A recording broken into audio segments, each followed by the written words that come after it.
I do not know if you've started yet. At least I'm online and I cannot hear. Not yet, Patrice, but we're getting close. Thank you so much. Appreciate it.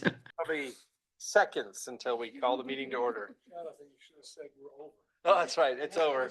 Everybody leave. We were extremely efficient. The problem Bye, is guys. that people have taken me seriously before when I've said that, David.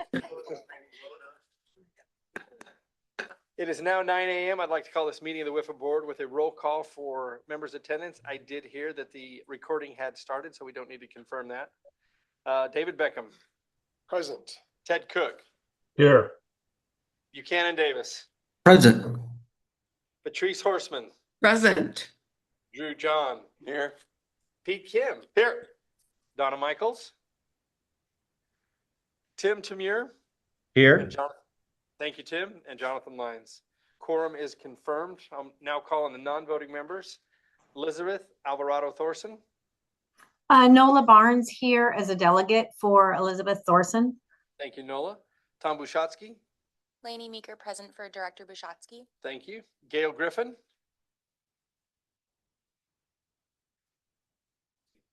Lauren Kuby. Karen Peters. Robin Said. TJ Shope. Stephanie Stahl Hamilton. And Sandra Watson. Roll call is complete. For the board members, please remember to identify yourself when making a motion or requesting to speak. Please ensure you're unmuted for any votes. And for those in the room, please remember to leave the microphones on the table for sound quality purposes. In addition, if any board member wishes to depart the meeting at any time, please announce your departure for the recorded meeting minutes. Disclosure of conflicts of interest. Joe, do we have any of those? Morning, Joe Satelli, General Counsel. No disclosures have been submitted for today's meeting. All right. Do we have any board members that wish to submit a conflict of interest for any item on the agenda? And now would be the time. Hearing none, we're going to go to agenda item number 3, Director McGuire. Thank you very much, Mr. Chair. Welcome back, everybody. Happy New Year. Couple things to cover on the director's report this morning. The first is just a highlight reel from 2025. So every year before January 1st, WIFA as a state entity is required to submit an annual report of its activities to the governor and to both houses of the legislature. And WIFA submitted that report on December 29th. I did share that report with all board and committee members. It's also linked in board materials for anyone who hasn't seen it, but I have the mic, so I'm going to brag about it a little bit because I think it's worthy of that. In 2025, I think WIFA really set a remarkable standard for water stewardship and water resilience across the state. We funded conservation programs that are expected to save 6.6 million acre feet of water over their lifetime. Our rural fund invested more than $87 million in water systems outside the major population centers of this state. We invested $41 million from the Clean and the Drinking Water State Revolving Funds for low-cost loans for water quality purposes. We opened our in-state loan program, and we have robust demand for that program, which I'll talk about in a little bit. We also, kind of the highlight, right? 2 teams were selected for 7 unique projects to import a significant amount of water into the state. This is a lot of work, and yeah, it all fits on one slide, but barely, right? And I really want to credit 2 factors for what I think are some pretty incredible accomplishment. The first is WIFA's brilliant staff. My staff has worked tirelessly to manage a truly mind-boggling number of projects and programs. All of them are different and unique and have different reporting requirements, and keeping it all straight is certainly not easy. And I cannot say enough good about the quality of their work, or frankly, just the joy that they are to work with. I have a really great job and I really appreciate it. But second, it's you guys. It's the countless uncompensated hours that every single one of you has put in as our volunteer leadership to ensure that our state is a more water secure place. And that's having impacts now. It will have impact into the future. And I just wanted to make sure you all know that your work does not go unnoticed. It's going to pay dividends now and into future generations. And I really appreciate it. And I think you all deserve to give yourself the pat on the back that you should have. So with that, I'll go into less poetic stuff. First is some travel protocol changes. So if you've done any travel with WIFA as a board member, you will know that what we've typically asked you to do is you make all of your travel arrangements on the front end and we reimburse you on the back end. I worked with my staff late last year to explore kind of why that has been our policy and whether that's the best way for us to ensure that we are stewarding those resources wisely. We've decided to change that. And so what we're going to default to is that WIFA will be your travel agent for all WIFA related travel purchases. We will book your flights, your hotels, your conference fees. All of that will happen through WIFA instead of asking you to pay and carry that expense and then be reimbursed. There's a couple reasons for that. First, it's just reducing paperwork on both ends, right? So that you're not having to keep all of those confirmations. It's a lot clearer that you have written authority for us to make that, or for you to make that travel. All of it's a little bit more streamlined. Frankly, it also helps us make sure you stay within per diem because we're the ones booking your stuff. And you don't have to worry about going to GSA and figuring all of that. It's just really to ensure continuity of travel. So that's kind of the new protocol. From here on out, when you're traveling for WIFA, Brenda G will be your travel agent. Yolanda will continue to help you to be the one with your reimbursement forms and all of that. So those two ladies will get you settled, get you taken care of. I'm hoping that makes it easier for everybody from here on out. But if you have any questions, let myself, Brenda, or Yolanda know, and we'll go from there. So two more things to cover. The first is our sunset review. So many of you are familiar with this. State agencies have a periodic review to ensure that they should continue to exist. WIFAs will happen in 2028, 2027. Anyway, it's going on right now. So we are working with a contracted audit firm contracted by the Auditor General. And I've talked to you a little bit about that in email. And I had mentioned in the email that the auditor's plan was to come potentially next week in person to conduct some in-person interviews with the board. That plan has changed. They will no longer, the plan is to not be in person at all, but we will still be conducting those individual interviews with board members, likely virtually. So be on the lookout for me to give you some blocks of time where the auditors would like to meet, talk about WIFA's mission, whether it's duplicative, whether we have the resources necessary to accomplish that mission. Expect that late this month, early next month. We'll just kind of work with the auditors around their schedule and see what that's going to be. So we have already submitted significant amounts of information to them. They're going through, working on sampling our loans, that sort of thing. I'll keep you updated, but right now, no immediate action items. Just look out for some calendar invites. And then last but not least, a long-term water augmentation fund in-state program. So as I mentioned, and I noted this in email as well, we received 2 applications for that program. And even though it's not a big number of applications, it's a significant number of demand for resources for about $115 million in total assistance. And you'll note that's actually more than what we have available under that fund, but that's a high quality problem to have. Both of those applications have been completed. Both parts of those applications have been completed and submitted, and the projects and the finance team are currently reviewing them now. My expectation is that we will bring them to the Long-Term Water Augmentation Fund Committee in a meeting in February, probably just right after the February board meeting. We'll plan to do a whole day, but if we're done sooner, we can bring them to you sooner, right? And maybe we'll see in the next 2 weeks, this review goes really smoothly. Either way, pencil in the afternoon of our February board meeting for a long-term committee meeting as well to review those applications. And that's all I have, Mr. Chair. Happy to answer any questions. Any questions from the board? Wonderful. Thank you very much. And I echo those sentiments. I see you guys all over the state, including coming back from Tucson. Even full though up we on didn't know who you were. So thank you. Appreciate your dedication to the state as well. Agenda item number 5, we're going to go to Ben for a legislative report. Donde está Ben? So we're actually going to go to Judah for Oh, that okay. legislative report. All Ben right. is, speaking of being across the state, Ben is in Tucson right now giving a presentation at a conference. He does have an agenda item later on, but he should be finished well before that one happens. But Judah, our crackpot legislative liaison, is going to be up here and tell us a little bit about what's going on at the legislature. Judah, I've got slides, so just let me know when I need to advance. Well, thank you. Good morning, everybody. For those of you who have forgotten me since I wasn't at the December meeting, Judah Waxbaum, Chief of Government Affairs for WIFA. We are a week and a half into session, and if I look significantly older, it's because that's what session does to you. We are up to just a little over 1,200 bills already introduced. That is a record for this point. We are quickly approaching a precedent in the House where I don't know what happens when we have over 1,000 bills introduced in one chamber. We're going to, for those of you who don't know, Senate bills begin with a 1, House bills begin with a 2. We're currently at 2,900 in the House. So what happens next? I don't know if anyone has seen yet. Next slide, please.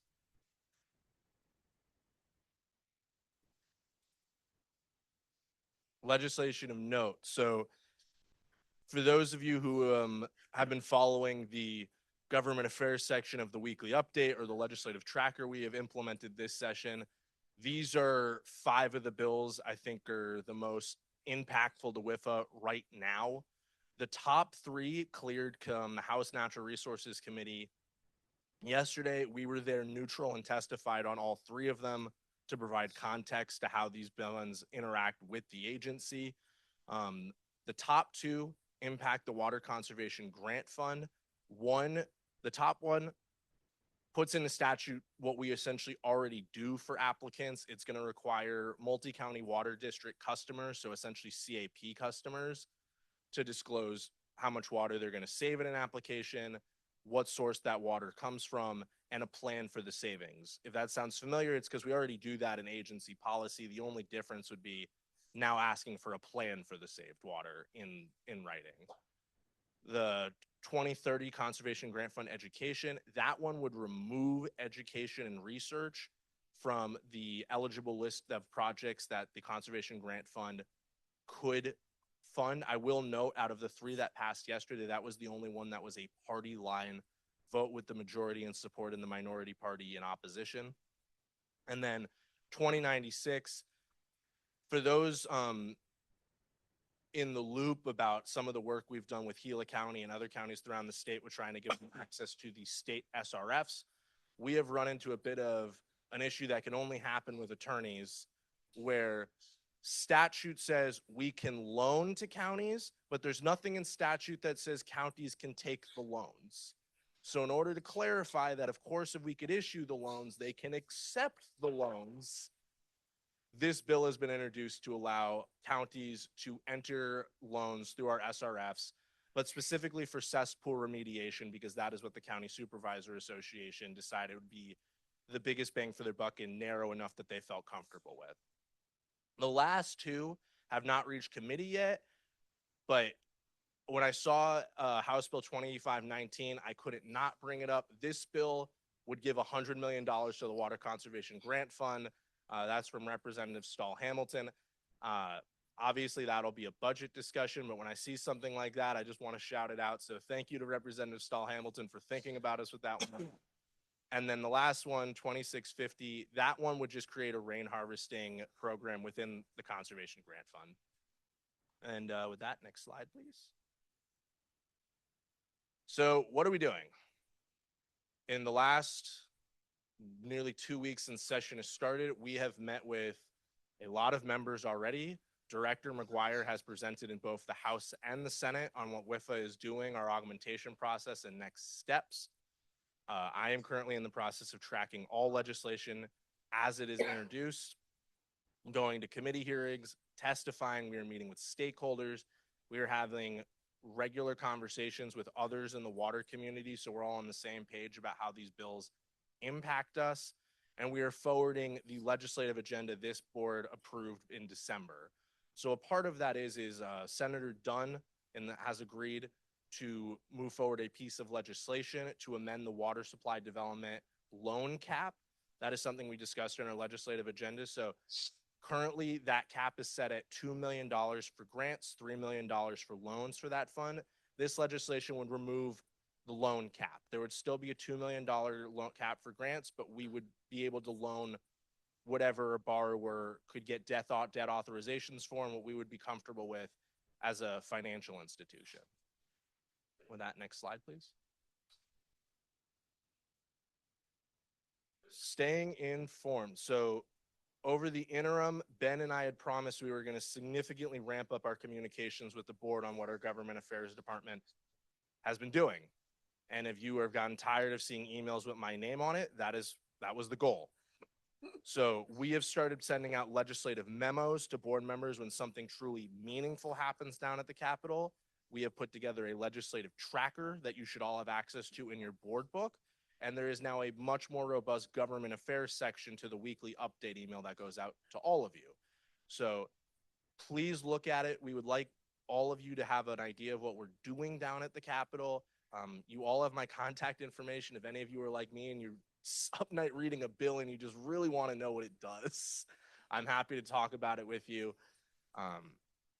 And we're here as a resource for you. So please take advantage of us. I, for better or worse, would love to talk about it. But I'm happy for any questions. Any questions from the board? In person or online? No hands are raised. Judah, thank you very much for your efforts and for augmenting the communication. I will also note, Mr. Chair, that Donna Michaels has joined us as well. So just for attendance. Thank you, Donna. All right, we're going to go to agenda item number 5, number 2. So maybe that should be 6. No, I think it's 5. Just turn it over. 5. Okay, cybersecurity, So Yeah, Arizona's water system. I can't say, and I will say for the record, once again, I'm not a CISO, I'm not an InfoSec person. And I know that in previous meetings, Chairman Kim was asking about some of the results from the survey that Ryan Murray and Director Peters had spoken about.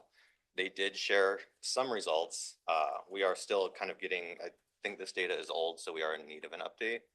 And I believe Director McGuire might have shared some of that with you in your one-on-ones and in the materials. But I do have some cliff notes about some of the data that I'm able to see from the results. I don't have the details of the survey. I know it's a joint effort between the two entities. But of the ones that responded, we do have about 80% of them that have a cyber plan in place. 69% of the respondents report that they have completed or are working towards an assessment. And most of that is probably skewed towards larger systems. So they're pivoting to doing a better outreach strategy with the smaller systems that don't have the staff or did not respond. I don't have the total amount of individuals or systems that were contacted, but I believe I have the total responses around here somewhere.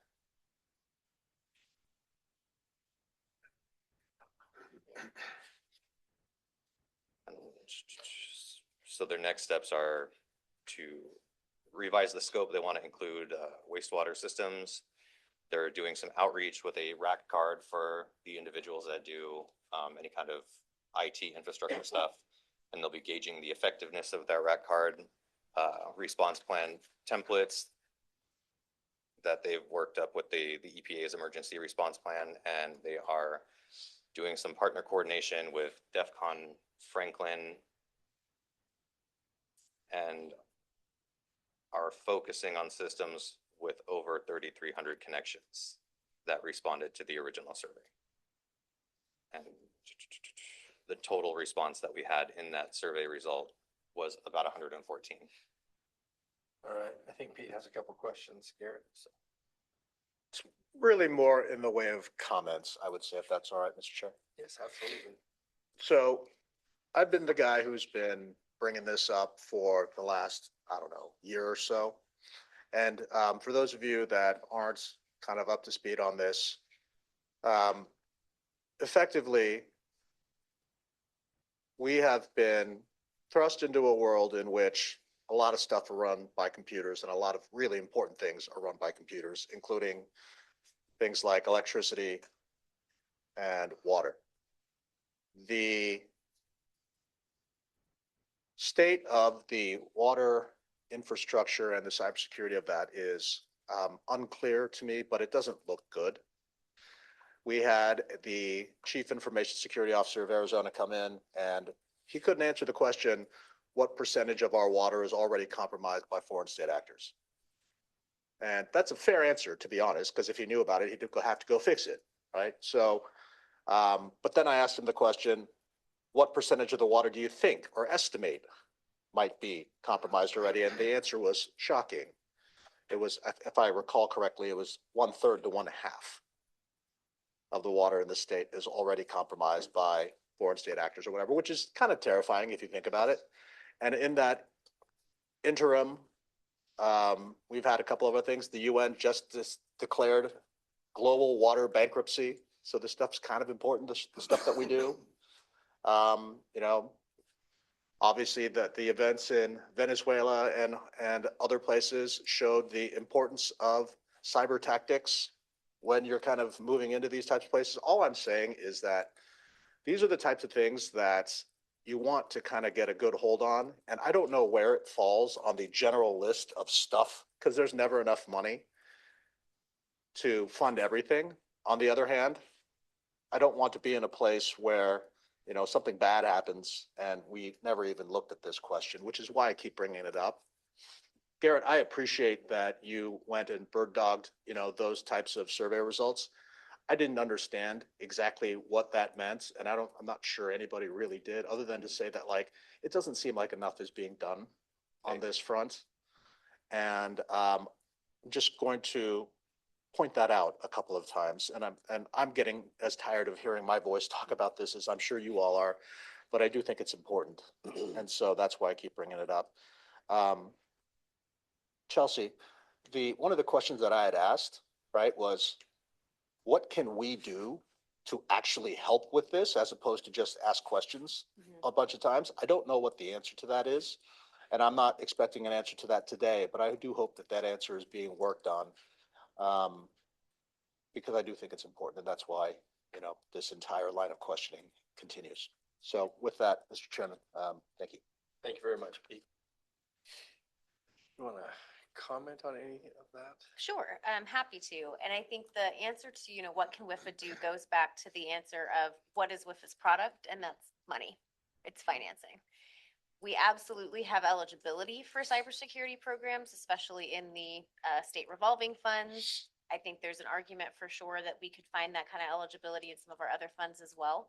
I think the question is, what kinds of policies does this board want to put in place to either incentivize a participation in those types of programs or even require participation in those kinds of programs? So it's a bigger question for the board, one that I think we can agendize at some point, or we can talk about in more general planning sessions. But the answer is we can throw money at the problem, hopefully in a more concerted way than throwing it. But that's the resource that we have available. Awesome. Why don't we amend that to, we will deploy resources effectively at the problem? There we go. And, but yes, okay, thank you very much. Thank you, Pete. Yes, David. If we do that, will it highlight the issue for these smaller water companies? Because what things I read, a lot of them, they don't even respond. They don't pay attention. They don't think it's an issue. And you could tell it's just Yeah. very laissez-faire. Yeah. So they're like, a lot of people clearly are not believing that it's an issue. Right. Otherwise you'd be jumping on it. And maybe our ability to put money at something and advertise that will wake them up. Drew? No, good. We do have an opportunity later in the agenda to agendize future discussions, so we can place that on the docket. We're now going to begin consideration of the, Donna has her hand up. oh, sorry, Donna. That's okay. Yes, thank you, Mr. Chairman. I would absolutely agree about agendizing this for what might turn in now to a very long retreat, but we have to address it and we have to effectively communicate to stakeholders about it. So I support that notion to get that agendized. Thank you, Donna. So now we're going to look at the regular agenda. Members of the public wishing to speak on specific items on the regular agenda may request to speak prior to the chairman opening discussion for that item. For instructions on how to submit a speaker's card, please refer to the notes on the proceedings at the end of the meeting agenda. Do we have any cards today on anything? We do have one so far for the general call, but I will continue to monitor as cards may be submitted for other regular agenda items. Okay, thank you. Agenda item 6, the briefing on the open meeting law. Joe? Thank you, Chairman Lyons. Today, I'm going to provide a brief, very high-level overview of the open meeting laws in Arizona and a couple examples of how WIFA complies with those, or in some cases goes beyond those requirements. I'll note also that I've previously provided the board with a recorded training via email that goes into far more depth than today's presentation will. And we do have noticed a possible executive session for today in the event a board member wants additional legal advice on any of these topics. But from a very high level, as the name might imply, open meeting laws apply to the meetings of a public body. WIFA, as a statutorily established board, is subject to these laws, as are the Long-Term Water Augmentation Committee, Water Supply Development Committee, Federal Programs Committee, and Water Conservation Grant Fund Committee.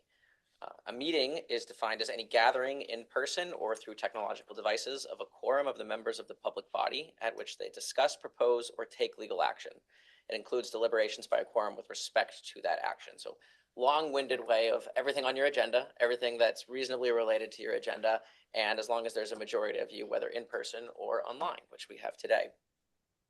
Meetings require advance notice to both the public and members of the public body, so that the public can be informed and so that members of the public body are aware that that body is meeting. And those generally have to occur no less than 24 hours before the meeting.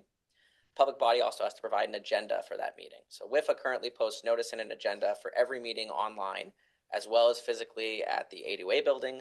And while 24 hours notice is required, we actually do that about a week before the meeting. Public bodies have to keep minutes of their meetings as well. Those can be recorded or written, as we all hear every morning. And as you can see on the monitor, the WIFA is recording those minutes. We post those online shortly after the meeting. Although the purpose of the open meeting laws are to allow the public to view the decision-making process of the public bodies, there are certain limited situations where you can go into a confidential executive session. I've already mentioned one of those today.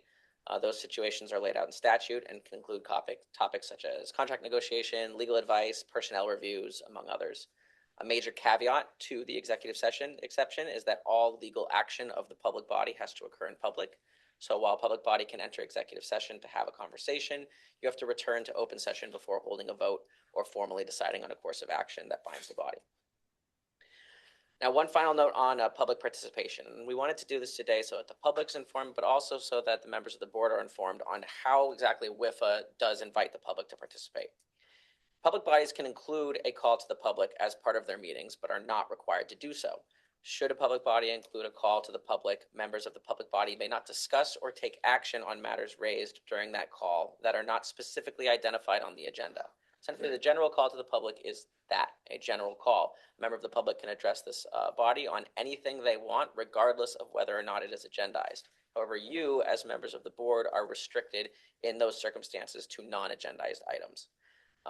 Individual members of the board can respond to criticism made by those who have addressed the public body. You can ask staff to review a matter, or you can ask that a matter be placed on a further agenda. So we do utilize a call to the public at the end of our meetings. We have someone signed in today for that, and that'll be the last agenda item for today. If you do utilize a call to the public, you can also determine when attendees may address the public body at the beginning of the meeting, at a time certain, at the end. You can also place time restrictions. WIFA generally allows 3 minutes per comment, and you can prohibit repetitive comments and allow other non-content based restrictions, which typically means things like decorum, not profanity, disrupting the meetings. So while the public must be allowed to attend and listen to deliberation and proceedings of the public body, the open meeting law does not establish a right for the public to participate in the discussion or in the ultimate decision of the body. WIFA, however, invites public to comment not only at the end of the meeting through a general call, but also through the submission of speakers cards on any regular agenda item. Again, this is not required, but it's how WIFA has chosen to engage with the public on these regular agenda items, and it does permit the board to receive information from the public related to an agendized item, which can be discussed by the board. The key distinction between this and the call to the public is exactly that these items are agendized and therefore can be discussed. I know this has been an incredibly short briefing for the topic, but hopefully along with the training you've already received, this refresher was valuable for both you and the public. I'm happy to answer any questions, and I may ultimately recommend going into an executive session should those questions require in-depth legal answers. Thank you. Do we have any questions from the board? I don't see any hands up. Nope. All right. Nothing's changed. We will go to agenda item number 7, which is the base contract execution and task order development timeline. Director McGuire. Thank you very much, Mr. Chairman. So wanted to give the board an update on where we are with those long-term augmentation importation projects. I know there was, the big kind of climax in November, and now there's a lot of behind the scenes work that needs to happen until we build up to eventual deliverables and seeing more kind of tangible things coming from those contracts. So first of all, just to make sure everyone is on the same page, because it's not always, we're very good at using terms and not understanding or checking for understanding, making sure everyone gets what we're talking about when we use those terms. So right now there are 2 major goals for our next steps. The first is to get the base contracts executed. The second is to get the task orders executed. And this chart explains or shows the relationship between those. The base contract governs the high-level relationship that we have with these development teams. The task orders themselves are they're supplemental to that, right? And they spell out the specific work that these contractors need to do, timeline for that work, and particularly relevant to you all, the cost for that work. In other words, when we're talking about the deliverables, when we're talking about all this tangible IP that we're going to be looking at, the task order defines what those deliverables are going to be, how we expect those deliverables are going to be accomplished, and also how much we're going to pay for the deliverables. So why are the base contracts not yet executed? Partially that's because there was some fill in the blank information required from the developers, and it just simply takes time to get that information in front of us. We knew that going in. There's no foot dragging. There was also the holidays, right? So we're just working to get all of that information compiled and ensuring that the base contracts are as complete as they need to be, as complete as they can be. The other reason that we are still working through base contract right now is that we have developed a task order 0. So the contract, you might remember, contemplated 5 tasks, and all of those tasks are related to a different topic, including feasibility, environmental, regulatory, social and community, and financial feasibility. All of those tasks are going to take time, effort, and resources on behalf of the development teams and on behalf of WIFA to scope out. It's going to take those teams some manpower, some hours to figure out what those task orders need to look like. Now, we were always going to pay for those man hours, right? And the thought was they'd probably just be absorbed into the tasks themselves. As we've gone along, it makes a lot more sense actually to have a task order 0 that sets the parameters for that particular work. So we're taking that piece out of tasks 1 through 5. We're putting them in a separate bucket that we're calling task order 0. And that helps us authorize payments to the team for their scoping, for their administrative work. But in doing so, it also helps us prevent some of those potential cost overruns. It makes expectations very, very clear from the outset. So we're going to have the base contracts and task 0 executed at the same time. The other good thing about having this kind of task 0 bucket is that later on in the future, there may be tasks that we need to assign to these teams that don't fall very neatly into any one of the 5 task orders. That task can then go into task 0 and ensure that we are, absolutely keeping the teams accountable. We are very clear on what the budget for those kinds of tasks are. It becomes an umbrella to help us control costs there as well. So again, this isn't an increase in costs. It's just putting them in a different bucket than we would have paid them otherwise. And frankly, I think it's also a good faith showing to these teams, right? We're serious. We're not going to leave them out in the cold for the work that they are doing. We are partners with them, and we just wanted to be very clear about that. So having explained, kind of walking through all of that, what does the timing look like? It's still fairly tentative. We are meeting with developers as we speak to go through or finalize the base contracts. Our goal is to have each of those meetings completed by the end of this week, which is the 23rd of January. And then once those are complete, we will very likely call a special board meeting that is off cadence, virtual only for the purpose of reviewing and approving the base contract and task 0. And like normal, you will have all of that information to you with enough time to review it before the board meeting so that you can meaningfully comment and make sure that it reflects your expectations. So before I move on, are there any questions about the base contract or task 0 itself? Pete. Sure. Thank you, Director McGuire, and thank you, Mr. Chairman. The whenever I take a look at this stuff, this is government contracting, and it's like basically big firms doing lots of work, and I always try to keep the big questions in mind. the changes that we're talking about here to like break this out into task 0 and, task 1 through 5 and the base contracts and all that stuff. Just to make sure that we're 100% clear, does this add any costs? Does this lengthen or shorten the expected timelines? If, depending upon those answers, I may have further questions, but there you go. We'll start there. Of course, Mr. Kim. So the answer to one question is no, it does not add any costs. These are costs that would have been absorbed by WIFA anyway, just in a different format, right? In a different invoice, if you will.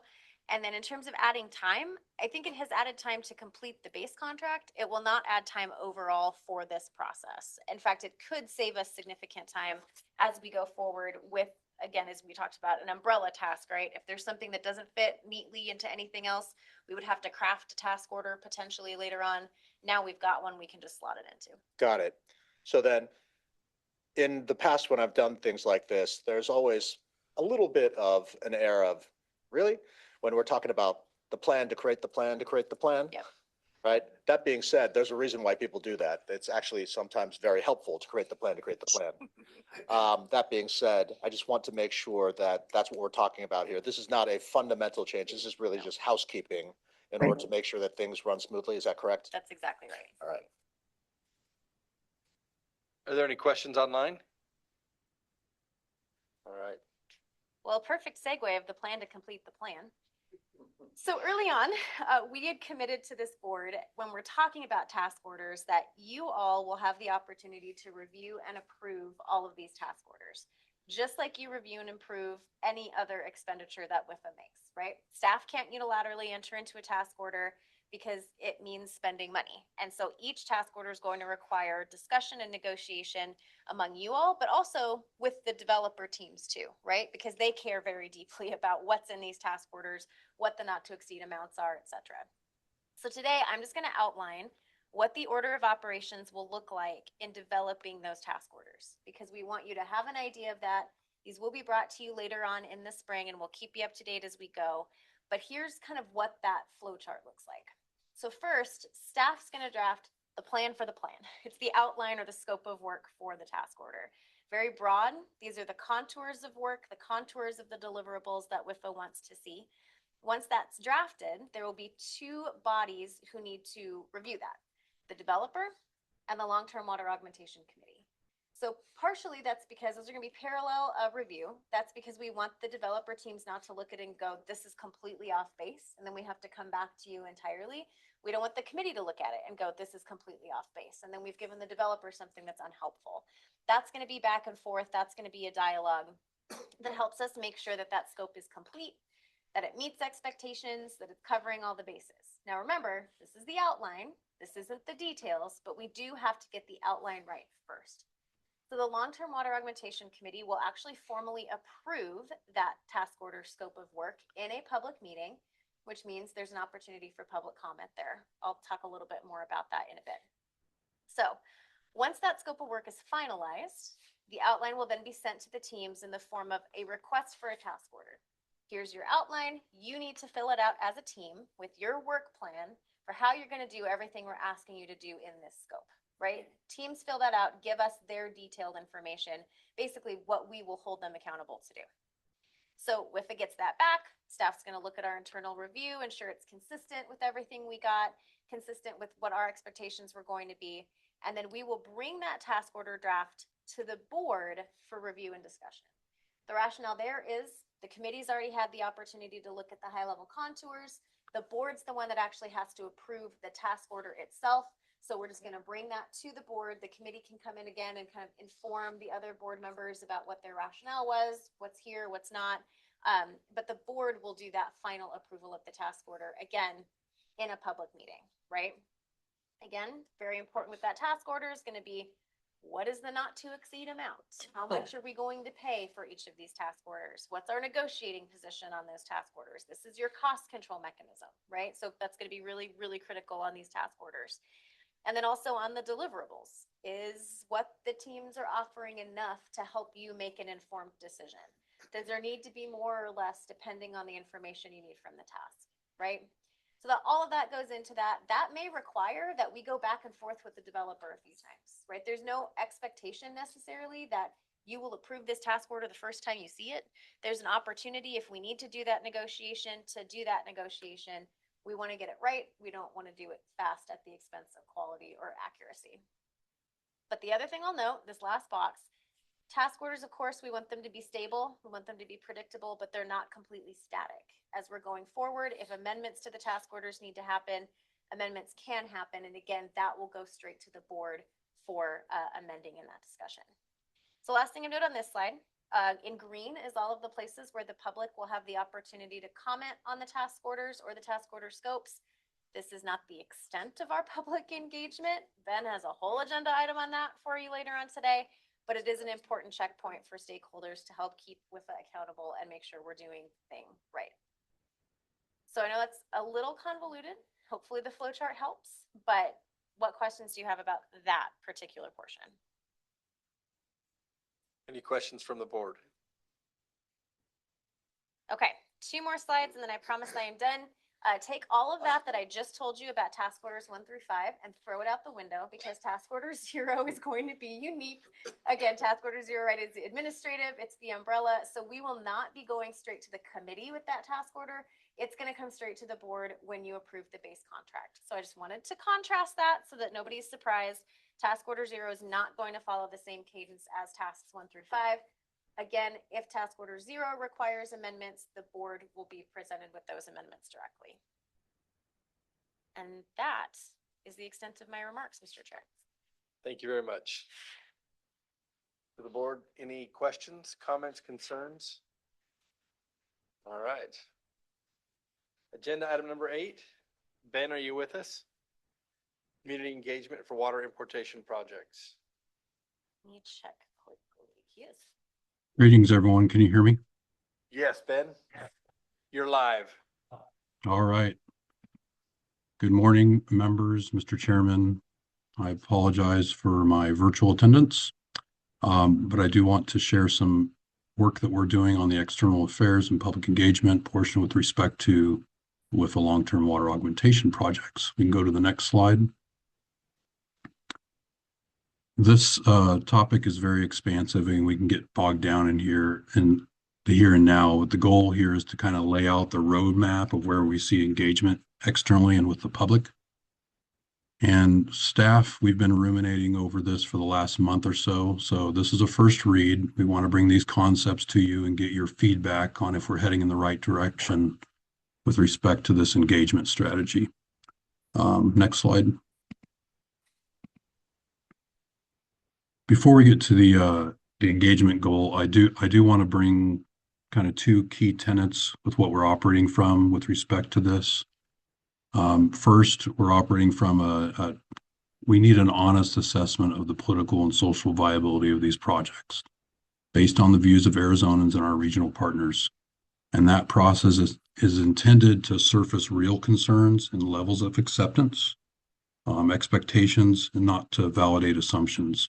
But second, we're guided by a principle of doing no harm. So engagement should be disciplined discovery process that accurately captures the needs, risks, and opportunities. And it should inform you as the board as you determine how best to steward the dollars that are held in trust for Arizona water users in pursuit of this importation. The process is meant to identify solutions, mitigation strategies, and raise issues where they exist, but is not to become a pathway to unnecessarily undermine viable projects. So going to the goals of the engagement, with that framing in mind, the external affairs function is really based on building a structured, credible engagement environment around these projects. Our objective is not simply to communicate, but to do so in a way that builds trust, aligns partners, supports informed decision-making. So the following goals that you see here: credibility through transparency, communication clear and often with our established multiple channels for agency and government, stakeholder and public engagement, coalition building. So again, bringing together these disparate communities around a constructive dialogue and feedback, message consistency. So maintaining message consistency across board, staff, development teams, and our partner agencies on these projects. And then respectful dialogue and coordination. So ensuring outreach to others impacted, whether that's state, federal, Mexican entities, flow through proper diplomatic and interagency channels. Next slide.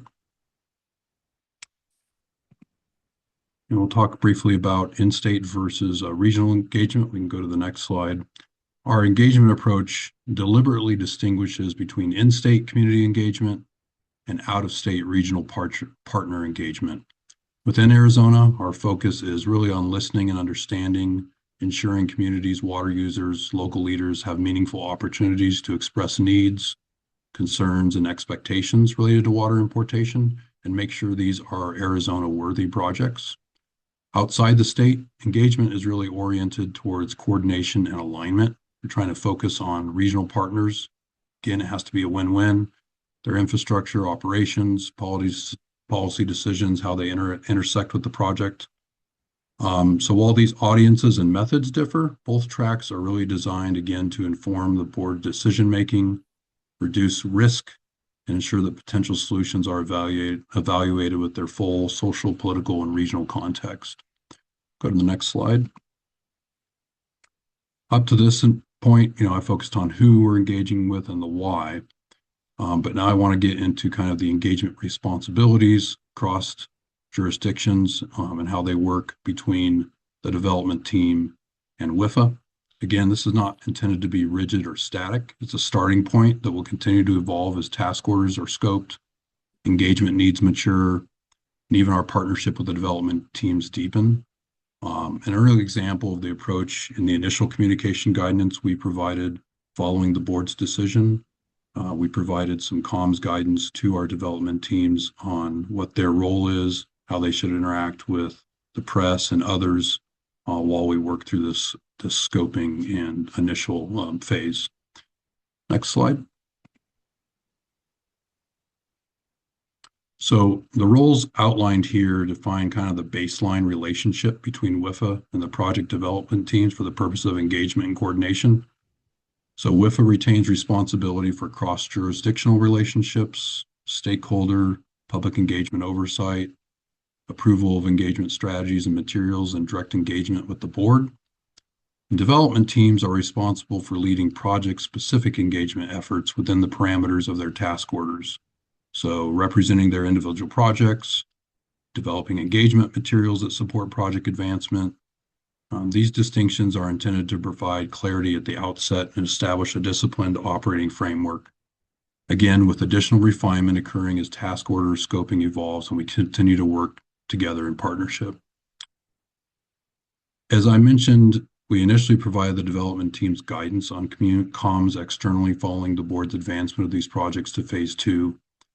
And that comms guidance serves as kind of a holding pattern for our comms while we continue to get up and running with task orders, et cetera. Go to the next slide. So with the roles and responsibilities established, the next question is how we operationalize in-state engagement in a way that continues to be structured, credible, transparent, and also is useful to you all. Rather than relying simply on ad hoc outreach or an open-ended kind of public process, WIFA is using advisory groups to create a disciplined engagement and review framework during phase 2. You've seen this most recently with our off-taker advisory group. So as we move forward, the emphasis is on keeping this structured, focused, and effective. It's not to be overly verbose and duplicative, but to really concentrate external public interaction within a clear advisory forum while handling other stakeholders and off-taker engagement through more relationship-based, targeted approach. And I'll touch on that briefly as well. Let's go to the next slide. So the phase 2 advisory groups provide WIFA with a structured forum to review information generated through the development team task orders and to apply kind of additional perspective for the board's consumption. So these groups examine, again, publicly available product that's created by the task orders with an eye towards identifying potential community impacts, areas of concern, issues that may require clearer explanation or additional outreach. And at the same time, the advisory groups create a transparent venue for the public to digest information and provide informed comment and feedback. So it brings kind of a technical perspective, a community perspective, and then the public input into kind of a single review framework. We believe that WIFA is able to better distinguish substantive issues from general concerns and ensure that follow-up tasking, if needed, is responsive, focused, and grounded in both that feedback. Many of you have served on public bodies before, and you have been the recipients of campaigns about certain issues, and you kind of have to suss out what is real, what is of real concern within that. So as noted, here we have 3 proposed advisory groups contemplated. We can go to the next slide. You guys are all familiar with the Off-Taker Advisory Group. Our next meeting, in fact, is January 27th, where the development teams will have their first opportunity to tell a little bit more about their projects. We'll talk also a little bit more with the Off-Taker Group about what phase 2 looks like. And then we have our proposed regulatory advisory group. The idea here is to include key state agencies and executive offices with regulatory, land, risk, kind of policy oversight responsibilities. So think of our sister agencies like DWR, DEQ, State Land, DOA Risk Management, Game and Fish Department, even the governor's office, kind of helping to identify issues that are going to be within their jurisdiction with respect to these projects and have an opportunity to engage early in the process. And then lastly, and just as importantly, the Community Engagement Advisory Group. This brings together, in our view, representative interests from across Arizona. So municipal water provider, kind of umbrella associations, environmental organizations and NGOs, folks like developers and home builders, ag interests, Arizona Mexico Commission. You could have power generation associations, kind of regional chambers. And we're going through and trying to come up with what those seats might look like. And we would, of course, welcome feedback from you all on that. But the group provides, in our view, a structured forum to surface community level concerns, test messaging, and then incorporate public perspective into the phase 2 decision making. So together, we believe these 3 advisory groups will provide with a structured, transparent mechanism, again, to test assumptions, incorporate feedback, community perspective, and feedback from those who are expert in their field with our sister agencies. And really that ensures that board decisions are informed by both community and technical analysis. Let's go to the next slide. So I've talked about kind of Arizona engagement. As engagement moves past our borders and into sovereign and intergovernmental spaces, our approach needs to change and be more one that is grounded in a government-to-government coordination and partnership. So that includes engagement with tribes within Arizona. We've had the opportunity to already meet with the Intertribal Council. We will be out doing outreach to specific tribes. We've sent a letter to all 22 tribes in Arizona, offering an opportunity to sit down with them, provide some more background. Of course, our federal agencies with jurisdiction or oversight, our friends in Mexico at all levels, local, state, and federal, and then any kind of binational institutions like the International Boundary and Water Commission, and then regional water entities, whether they be in California or other states. So an initial outreach, some of you were there for it, initial outreach to several of these entities has already begun. Again, with the purpose of establishing a clear kind of Arizona government-led point of contact for information sharing and engagement. And it's also to understand from our potential regional partners what their preferred communication channels is and what's appropriate to them. We don't want to assume on how we should engage with their constituency, or even if we should engage with their constituency and whether they should be doing that. So we want to have that first and foremost in our thoughts when we engage our friends in potential regional partners. So next slide. So with that, happy to answer any questions or get some feedback from you all. Any questions from the board? If I may.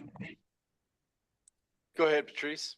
Yes, thanks. And thank you for the overview, Ben, and really appreciate it. Just wanted to kind of offer, I know you are looking for outreach and assistance on a lot of our Native American partners. If we can help up here in Northern Arizona, as you know, Coconino County has 6 different recognized sovereign nations within Coconino County. And just let us know. We would be happy to make some of the contacts for you or to provide you information for outreach on this. So just wanted to thank you with that, and thank you for making sure they are part of the process. Absolutely, Mr. Chairman. Director Horstman, yeah, so one of the things that I failed to mention, but thanks for reminding me, is there's going to be a lot of opportunity for the board to engage if they would like to in these in our community outreach, whether that's government to government, or whether that's meeting with tribes, or even attending potentially like an open house or a workshop like that. So happy to engage the board on that. Thank you. Thank you, Ben. Pete.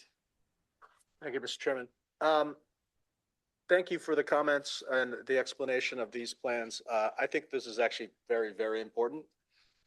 Taking a step back, I think, job number 1 is to find and define an excellent project or projects to do. And then the second step is to make sure we can actually get it done. And I really do think that the engagement is one of the core parts in our ability to deliver step 2. In general, I like the discipline and the structure that has been outlined. I think it goes a long way towards avoiding some of the unnecessary chaos and turmoil that can inevitably ensue when you have important decisions like this to make. So I like the fact that it's disciplined and structured. I do think that we should strive to make sure that we have a good understanding of the reactions of all affected parties, not just the ones who decided to show up with an agenda in mind. Which is not to say that those aren't voices that are important to hear, but I want to make sure that they're put in context. Who is saying this? And to make sure that we really get the views of the most important constituency of all, which is that of the average Arizonan, some of whom may not be following these issues as closely as other affected parties. So we have to make the effort to not just give them the opportunity, but to actually go and educate and engage much more so. And that's difficult because sometimes you have to go the extra mile to make sure that you get those views. But what I really want to avoid is to make sure that we only listen to the squeaky wheels, right? And again, I think it's important to get those viewpoints, but to put them in context against the harder to get views of the average Arizonan. And at the end of the day, this is going to be about sausage making, as it inevitably is. There's going to be compromises, and we have to just make sure that we understand what those compromises are and do a good job at choosing wisely as we go forward with this.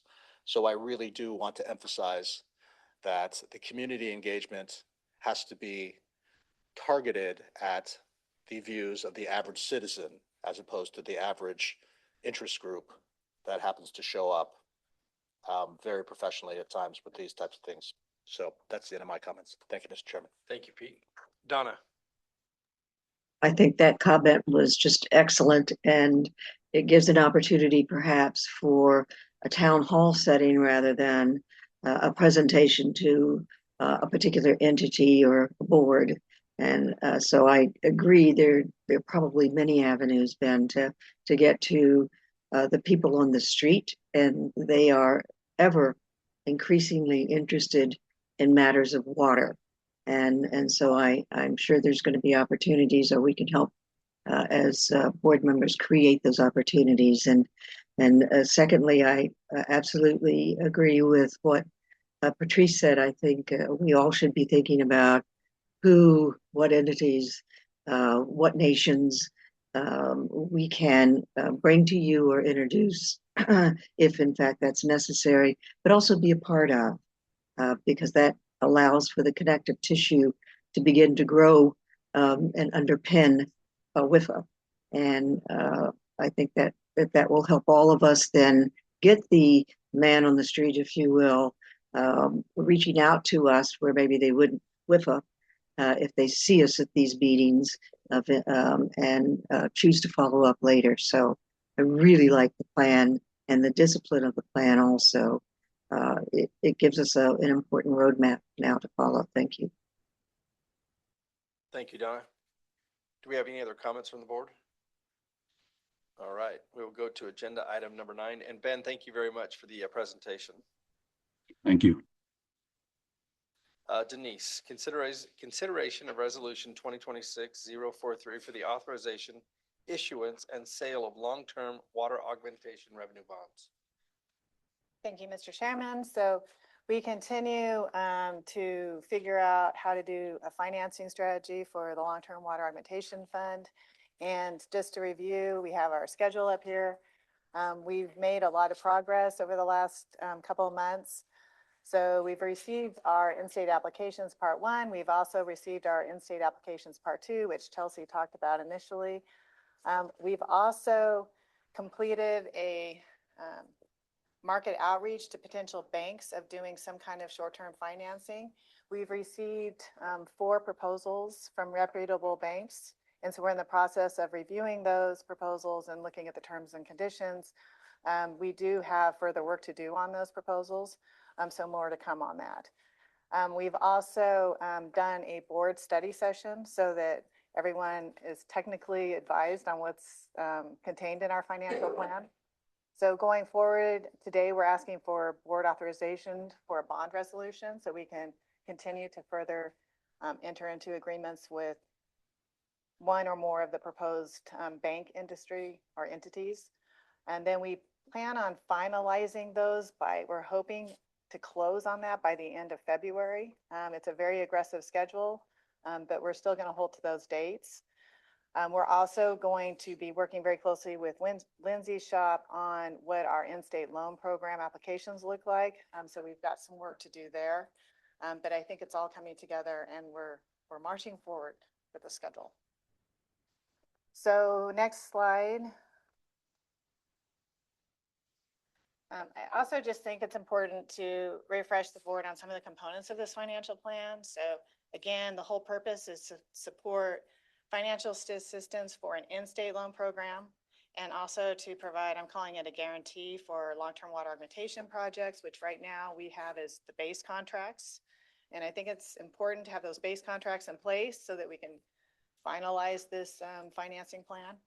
We also could use this instrument for future additional development activities and also maybe opportunities for our initial off-takers. So there are some other uses that we could deploy under this financing mechanism. Because we're doing kind of a bridge loan and we're working with the initial $379 million that's in the fund, we are doing it a little bit differently than our traditional approach to leveraging, which we talked about in the study session, which is we are doing some kind of short-term loan program with the bank. We think that because of this, it's keeping us from having to get ratings from credit agencies. It's also going to lower our initial issuance cost. And we're estimating that to be hopefully about 0.3% of the transaction amount. When we did the refunding, just to give you a little bit of context here, that was about 0.8. So we can save a little bit of money there. However, it is going to cost us when it looks, because we're issuing short-term debt, we're also going to try to invest those funds, but we do have to pay the debt service on any kind of loan that we do here. So there is going to be a differential between those two numbers. Right now, we're hoping that it's between 50 and 100 basis points. The other thing is there is going to be some minimal banking and termination fees, but we're going to be working through the proposals to see if we can minimize those costs. And then in addition, as I mentioned, I'm very comfortable with leveraging against the 379 million that we've got in the fund. Scott and I, now that we've gotten a peek at the in-state loan applications, are going to be working with Lindsay's side to develop what that loan program is going to look like and what that revenue stream is going to look like, so that we can figure out how we would leverage against that. So that's a future activity. So then if we go to the next slide.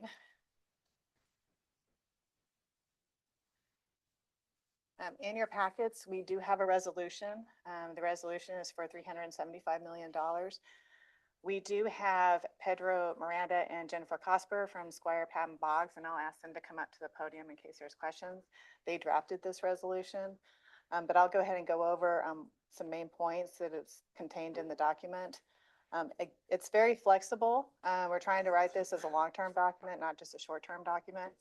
So there are various methods of leveraging that are contained in that resolution. There's 3 of them. So we're focusing on 1 and maybe 2, but you can see there's 3 options here. And this is very typical for all of our resolutions that we've done for debt financing. Again, the maximum amount is 375 million. We can do tax exempt or taxable. The initial pledge is contemplating the amount that's in our long-term water augmentation fund, which is the 379 million. We will not exceed an interest rate of 8%. So that kind of puts this into context. I don't expect to pay 8%, so don't worry, but that is kind of keeps us in a box. We also want this to be, like I said, a bridge financing. So we're looking at something less than 10 years at this point in time. And all the other language in that resolution is really similar to language you've seen before in prior bond authorizations. Is there anything else I need to add from our bond counsel? Morning, Pedro Miranda, Squire Patton Boggs. I don't believe we have anything else to add. I mean, the resolutions, as you said, these are parameters. You may have to hold that mic really close to your mouth so that our I'm sorry. online groups can hear you. Sorry about that. Huge fear of speaking into a microphone, so I'm in the wrong career. Anyways, the resolution is meant to include parameters, not to exceed parameters like the 8%, for example, as you mentioned. It doesn't mean that's what it's going to be, but if you want, we can do go through what the resolution states, or we can just answer your questions.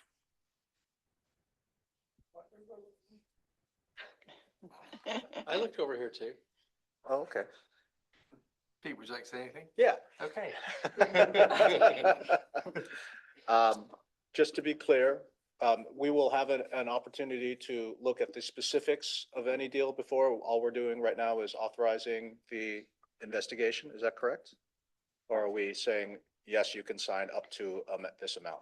So you're actually giving authority to WIFAs, and it's in the resolution. Mhm. So it's I believe it's one of the board members and then also the director to sign these documents. I think it's our 3 executive officers. 3 and executive director. officers, right? Correct. Oh, which includes me. However, Yes. Yeah, okay, cool. yeah, however, I will tell you that the timing is such that we can definitely bring back to the board some specifics of what this looks like at the February meeting.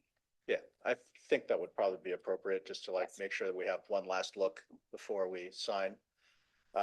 So it was $370-ish million. There was 75. I saw 79 being discussed as well, but in that range, it's fine. And that's pretty tight. And so it's about, we're expecting an interest rate delta of about 50 to 100 basis points, so half to 1% on 370. So what is that, like 1.8 to 3.7, something like that per year? Yep. Okay. There's a lot of variables in there that we're going to work through. Yeah. And I'm hoping that we can get that as tight as possible, right? So. Yes, I'm in favor of spending less money. Yeah, but it also depends on what our ability to invest those funds are going to be. So, and what we can invest in, what the market looks like. So lots of factors there, but we're gonna analyze all that to get the biggest bang for our buck. Okay. Final comment from me. Great job in terms of getting 4, Mhm. if I heard that correctly. That's much better than one, Mhm. right? Because you want to have like some competition here in order so that people can, we can get the best deal possible. So that's good. I have no further questions. Thank you. Thank you. Thank you, Pete. Ted?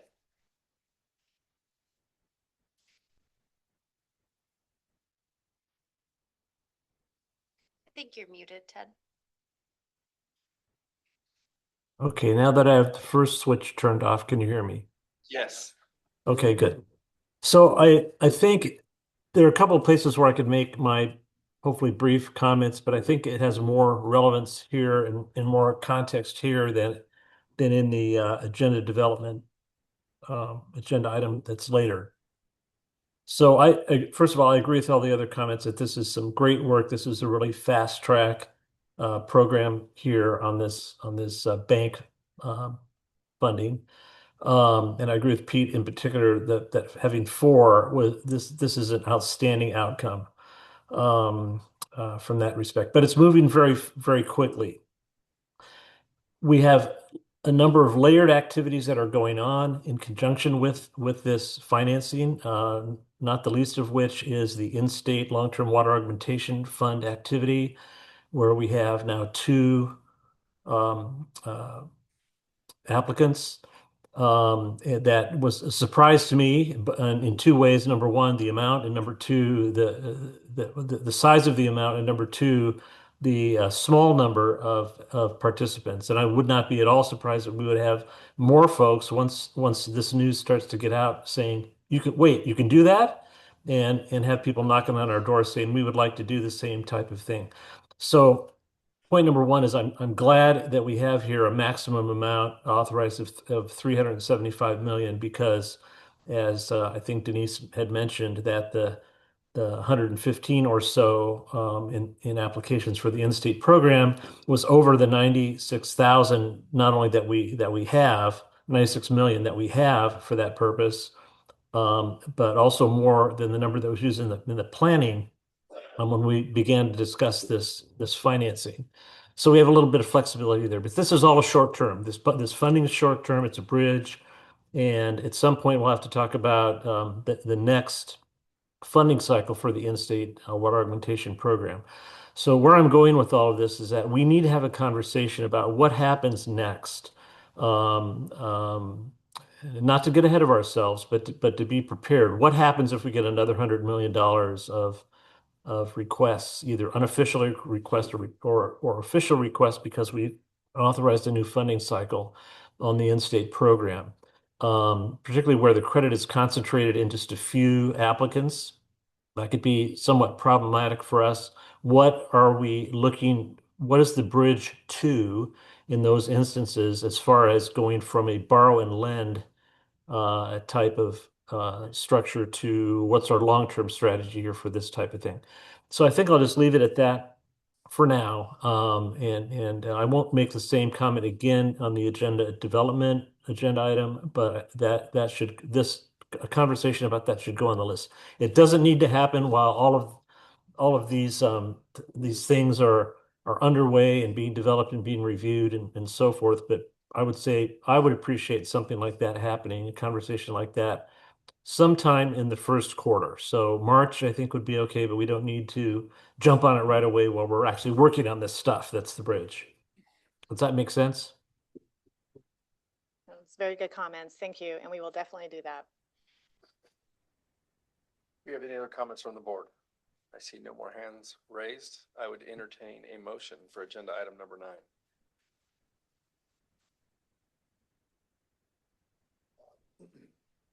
Okay. This is. Well, Pete heck, Kennedy. go ahead. Go ahead, Ted. It's okay.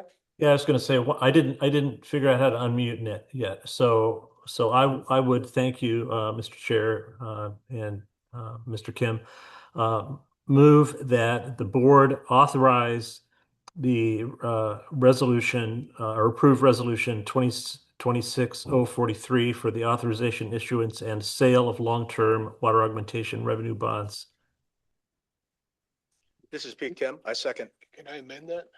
Because we were promised that they're gonna come back before really signing anything, right? And I think the resolution allows them to just do it. So Ted, would you like to amend that?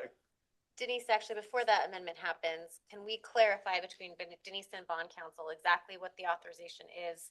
So Yeah, that the thank board you. knows what this would be authorizing, and if that is not what the board wants, we can make the appropriate amendments. Thank you. I'm not sure I did this right. The light is green, then you're good. No idea. That's the disco mic, if it's flat. Okay, I think it's green. Hi, I'm Perfect. Jennifer Cosper. The authorization is to go forward with the financing. It approves documents to be signed kind of in customary form, but it is in conjunction with the authorized officers. The authorized officers, before they sign anything, get to review and approve the documents that are being set forth. The authorized officers, as mentioned, chairman, vice chairman, treasurer, and the director. And so even though the resolution does authorize everything going forward and not coming back to the board, it still needs to get approved by the authorized officers signing the documents. If I may, for example, the bond purchase agreement or loan agreement that will be signed with the banks would have to be signed by one of these four people. And that will include the specific interest rates, principal amounts. If this board is not happy with what that is, I would expect that those documents would not be signed. David. Well, I'd like our, I don't know whether it's a resolution or vote to say, yeah, don't sign it. I'd like to know. Yeah. Personally, I used to be the chair. Okay, I'm fine. But now I'm not. I'd like to see what's going to go on, honestly. So Ted, would you like to amend your motion? Well, sure, I'd be happy to amend it. I guess I'm looking for a little bit more input on what to amend it to. Do we want to explicitly say that prior to execution that we would have a opportunity for review by the board as a body? That could be done a number of ways. I think we could either construct an event around the actual review and approval by one of the four authorized officers, and any board members that were interested could participate remotely, or we could actually have a meeting. I, for one, don't want to hold up the schedule. I do agree with David that I would like to have an understanding about how much less than the 8% per annum maximum interest rate we are going to be paying, what the term would be, what the maximum amount authorized would be, and who are the counterparties at a minimum. I know I'm getting a little bit away from modifying my motion, but So I think- what of those types of things would board members be Ted, interested in? Ted, I think it's the latter. David, go ahead. No, I think, Ted, you hit it. Just the basic parameters of what the loan finally ends up being.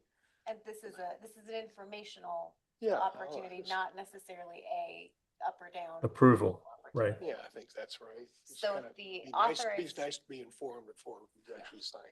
So if the authorized officers commit to saying, we won't sign this until the board is informed, that's probably sufficient. That's fine. Okay, all right. So let's Take another amend. stab, Ted.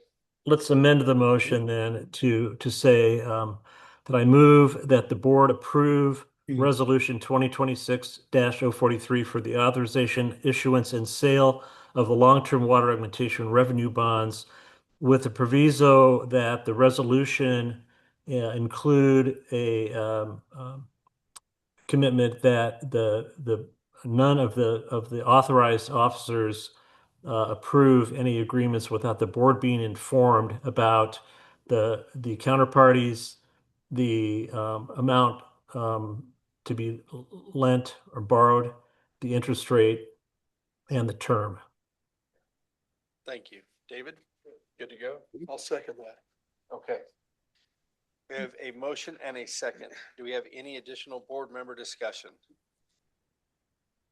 I do not see any hands. With no further discussion, we will call for a vote, and let's do a roll call vote. Just a moment, Mr. Chairman. Can I steal your script? Yes. Thank you. All right, I will do a roll call vote. Members, as a reminder, this is a motion to approve with the added proviso. Mr. Beckham, Aye. Mr. Cook, Aye. Mr. Davis, Aye. Ms. Horstman, Aye. Mr. John, Aye. Mr. Kim, Aye. Ms. Michaels, Aye. Mr. Tomier, Aye. Chairman Lyons. Aye. Unanimous vote. Unanimous vote, motion carries. Thank you very much, everyone. All right, let's go on to agenda item number 10. Lindsay, consideration of resolution 2026-042 for the water supply development fiscal year 2027 funding cycle criteria and grant amount. All right, That's a thank you. mouthful. Thank you so much, Mr. Chairman, and unbelievable, we're already talking about FY 2027 to me, but that is where we're at. So, in your board materials, we do have a draft resolution for your consideration. This resolution would set up the parameters for the next fiscal year's funding cycle for the Water Supply Fund.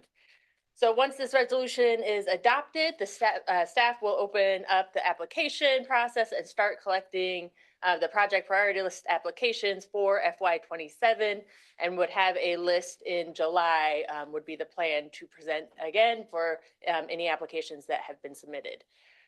So as a reminder, we did make some modifications to the policy at the last board meeting that governs this program. So that is why we're doing this a little bit differently and why we are asking for this resolution.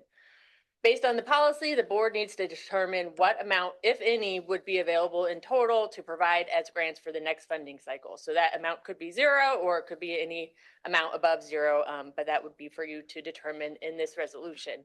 Additionally, if grant funds are available, then we will ask the board to determine the relative importance of the criteria to be considered when awarding those grant funds. So therefore, we had some highlighted sections in this resolution, which are the areas that we need the board's input. Like I said, the very first step will be to determine the grant funds available. So that first highlighted section. And if we go to the next page here, we have the next section of this resolution would be, I'm sorry, the next slide, please. So this would be the list of evaluation criteria that the board would need to determine the relative importance of if grant funds are made available. Again, if you determine that no grant funds are available, then this section would be revised to basically remove the language in that second bullet point there, and the grant funds amount would be zero. If you decide grant funds are available, then we'll ask you to select which of these criteria you want to have a little more weight or importance of, and if there's any relative importance between the ones selected, we will ask for that as well. And then I have one more slide for you, and then we can go back to the first one. I'll just, as a reminder of a slide that. Lindsay, can you pause for 1 Yes, second? absolutely. Ted has his hand up. Ted, go ahead. You're still muted, Ted. Yeah, well, at least I waited until I unmuted before, until after I cursed. Okay, yeah, I just I'm not used to this. Okay, yes. So, Mr. Chair, I think it would be helpful if Lindsay would go ahead with the next slide before I ask my question. All right, Lindsay. Absolutely. And it did give me a second to remind myself too that I do have one typo in the previous one where it should say section 2.3. It says section 2.4. I skipped over 2.3 when I was drafting this. So, but to go on to the next slide here briefly. So this is a slide that we presented to you before that Denise has shown previously when talking about the water supply fund, which is really modeling that revolving nature of this fund. In the past, when we presented this, we had that assumption that there'd be no grant funds available in FY 27 to FY 29, that we'd be awarding out about 20 million in loan funds for those 3 years. We would have to take a pause in awarding any funds, and then would be able to, in out years, have a program that has about 13.25 million available for every year, with a split of loan and grant funds available in those out years. So just, you know, to think about this a little more, if you did determine that grant funds were available in FY 2027, that basically would result in less funds available to be revolving in the future, and those out years starting in FY 2033 would have the lower bar graph levels. So basically less funds would be available in future if more grant funds are awarded right now. So with that, we can, I think, go back to that first slide. So And I can open it up for board discussion, but really I think the first decision point by this board is if grant funds would be available for this funding cycle. I'll turn it back to you, Mr. Chairman. All right, Ted. Thank you, Mr. Chair. So pertinent to that last slide in particular there is that we have already had, in my opinion, much of this conversation about whether or not any grant funds would be available in the fiscal year 2027 funding cycle. But however, we do have a policy which requires us for every funding cycle to go through and answer these questions, namely whether or not any grant funds will be available during that cycle. And number two, if so, what priority might be applied to different types of projects. In my opinion, we've already done this work and we've already made a determination, maybe not formally, and maybe this is it, that if we want to have a revolving program in the future at any point in time, we have already expended all the grant funds that we're able to expend through the next, I think, 3 fiscal years or so. We obviously can change our mind and decide to do something different, but then we're going to have a different outcome than what we've been looking at starting in a few more years. So in my opinion, this decision or this fill this box out is very much pro forma. It needs to be done, but I don't know that we really need to go through the whole thing that we've already been through to decide what to do. Just my opinion. Thank you, Ted.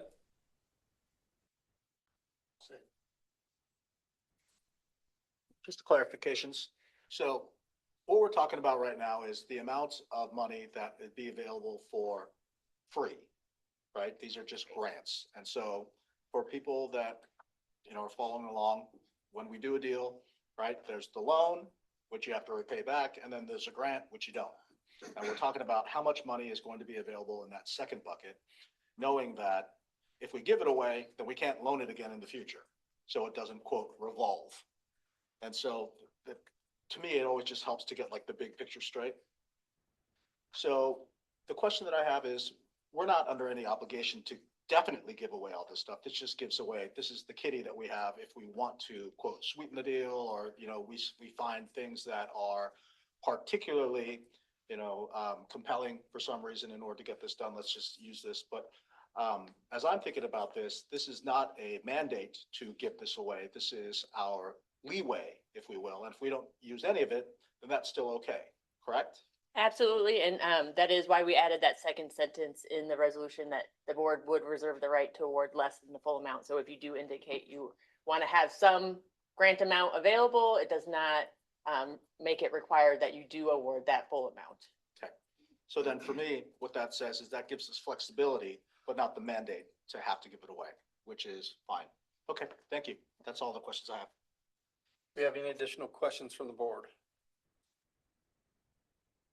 All right, and we have received public comment, right? No, we've not received public comment on this. Okay. But before we do move on, Ben noted, and I think this might be wise of the board, the resolution as it stands does have that loan cap of $3 million.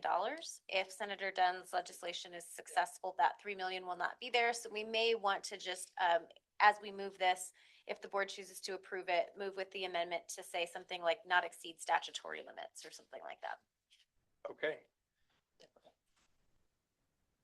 At this time, I'll entertain a motion on the agenda for number 10, Resolution 2026-042. Do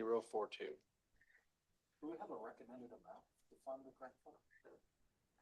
We do have a recommended amount to fund the grant fund, and I'll move to that third slide, and the recommended amount is 0. If this financial status chart is what the board continues to prefer and what the board continues to want to see for this program, there would be no grants available in order to make that revolving fund available with grants starting in fiscal year 33. We kind of already spent it. But you never know, FY 28, we get a big state appropriation and we decide we want to have some grant funds. I like Lindsay's optimism over here. Hope springs eternal.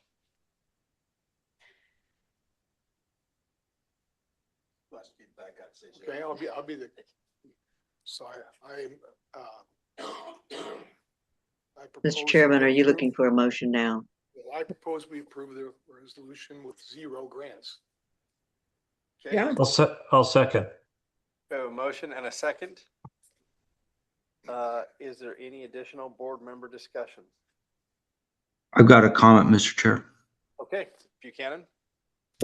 On the motion, I think I can support it, but for the record, am reserving the right to change my mind and change it in short order. Meaning, if in a year we haven't given out much loans and there's money sitting there, and if I'm still on this board, I'm going to be the first to advocate that we get that money out and put it to work in rural Arizona. I like the idea of making this fund sustainable. I want to give it a chance, but I also know that there are projects out there. And so if we need to shift course, I'm willing to do that. So just wanted to put that on the record on the motion. I'll support the motion, but wanted to put that out there. Mr. Chair, could that motion be amended to include that? I think probably the easier and cleaner way to do that would be to move this clean and then understanding that the board has the authority to tell us at any time to put this back on an agenda, Yeah. revisit the resolution based on Sure. the demands, something like that. Yeah. Which it Yeah. does by matter of course anyway. Exactly. Yeah. Yeah, so that's why Right. I just move this one cleanly and we'll allow that authority to govern as we need it to. Sure. Nice to have it on the record. Thank you. Thank you. We have a motion and a second. I'll call for the question right now. All those in favor? Aye. Aye. Aye. Any opposed? Any abstained? Motion passes. Thank you very much. Agenda item number 11, call to the public. This is the time for any additional public comments. Comments will be limited to 3 minutes. Have we received any requests for public comment? We have received one request, Mr. Chairman, from Glenn Winter. Glenn, I have enabled your mic. You'll have to unmute yourself and you'll have 3 minutes once you begin. All right, good morning, everybody. My name is Glenn Winter. I've been in the landscape industry for over 20 years, and I currently own a commercial landscape company servicing HOA and commercial clients throughout the valley. Today, I'd like to discuss the water fluence program that is being funded by WIFA. I'd like this to be more of a discussion and rather than just unanswered presentation of my concerns. So maybe this isn't the best time to do that. Maybe we need to add it to an agenda or have a. This is not the best time. You can make your statements and we can have staff get back to you. But this is Okay. a discussion forum. Okay. Water fluence, is everyone familiar with water fluence? I think a review would be helpful, Mr. Winter. Okay. So Water Fluence is a online program backed by the city of Mesa and some other cities that tracks and recommends HOA community water budgets. It's built by their private irrigation formulas, and they publicly rank landscape contractors on sticking to their budget. And then they incentivize the communities for implementing water saving ideas, which is funded by WIFA, I believe. So my main question with the water fluence system is how do we incentivize actual water savings directly to the properties that are using it? Incentives should be based on results and not the possibility of future results. I'm curious how water fluence is funded. I was told by water fluence that they receive grant money and is given for irrigation inspections. Are there other sources of income for this program? I've found inaccurate formulas and water budgeting recommendations with no disclaimers on their websites. Like I said, there's very specific data here that I think we could discuss or questions that I have that could be answered. Can I send these questions in? Do I need to read all of my questions and concerns or how do we? No, I appreciate your desire to be a part of the process. And what I'm going to do is have Director McGuire reach out to you with staff to be able to answer your questions directly. Perfect. Thank That sounds you very perfect. much, Glenn. Yeah, I don't want to bore you with all the details, but I think there are definitely some issues and concerns that need to be addressed. All right, sounds good. Thank you, Glenn. Do we have any Thanks. other public comments at this time? We do not, Mr. Chairman. Okay, thank you. Let's go to agenda item number 12, agenda development. This is an opportunity for members to identify any topics they would like to be placed on an agenda at a future meeting. Director McGuire, please lead the discussion. Yes, sir, Mr. Chairman. So the two things I have affirmatively for the next agenda will be dates, or sorry, base contract and task 0. Obviously, we don't know yet when that meeting will be, but that'll be on the agenda for a next, again, special, probably out of cadence meeting. Also talked a little bit more about the cybersecurity and some other planning issues, and I think that will be likely the topic of discussion at a more planning centric meeting. I have sent you some potential save the dates for that, but that's going to depend on future board appointments, how quickly those are made, when we know what the makeup of the board is going to be. So keep an eye out for that. Other than that, board members, I'd be happy to take any recommendations for things that should be on a future agenda, either this next meeting or in future meetings. Does this board wish to agendize any topic at this time? All right, hearing none. Agenda item 13, next meeting, Wednesday, February 18th, 2026, 9 a.m. Here is the place. That's right. And Long-Term Augmentation Committee plan on meeting after that as well for a committee meeting to talk about in-state projects and potentially some more importation decisions to make as well. Thank you, Director. The time now is 10:35 and this meeting is adjourned. Thank you very much.